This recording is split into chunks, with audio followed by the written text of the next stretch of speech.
Ayan guys, so alauna, alauna media na. Nandito ako ngayon sa bahay natin kami. Oh, sobrang tahimik. Walang kambing-kambing dito. Ayan, tapos maglalagay ako nito. Dahon ng saging na chinap-chap ko. Kinuha ko kanina, pang snacks nila to. Tahimik pa. So tatawagin natin sila. Maglalagay tayo tapos tawagin natin sila.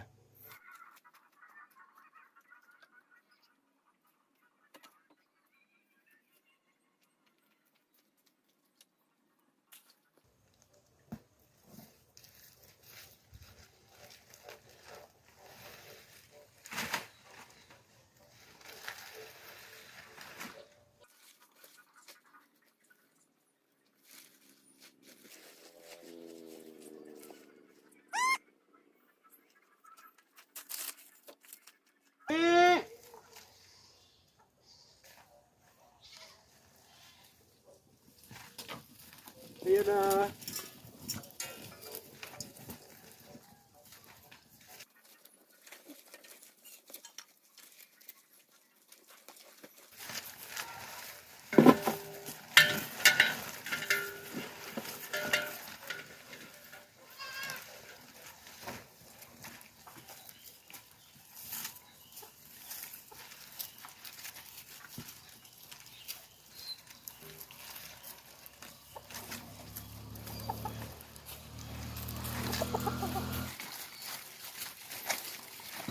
Ayan, binibigyan ko sila ng snacks pag mga alauna, alas 2. Ganyan yung ginagawa ko sa kanila guys para naman tumaba.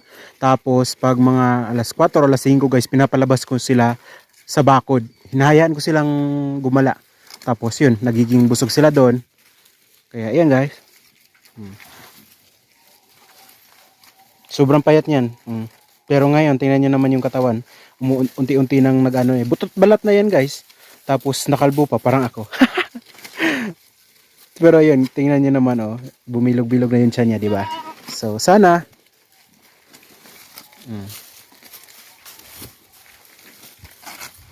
Tapos dito guys, lagyan din natin. Kasi mamaya, pag iwan natin, magsusuwagan yan pag walang tao. Tapos, dito, lagyan din natin. Para may dalawang area silang pupuntahan. Kasi alam ko may mga matatapang dyan na nanunuwag. Tapos meron ding umiiwas kagaya nitong isa na nag-ano lang sa Himalayan salt natin. Takot yan kaya hindi siya lumapit, kaya lagyan din natin dito kasi yung po iba pupunta dito sa na to, yan.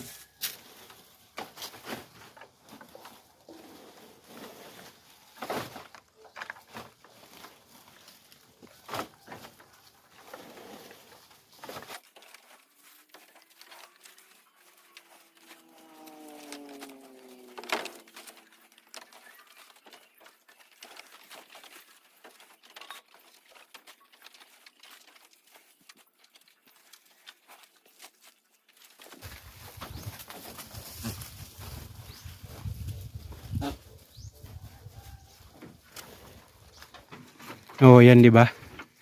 So baka nagtataka kayo bakit brown or tuyo na yung down.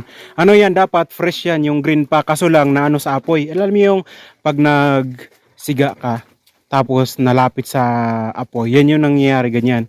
Kaya brown. At saka alam ko naman kinakain lang pag dahon ng saging na ganyan, kinakain nila yan. So bigay natin, sayang din eh.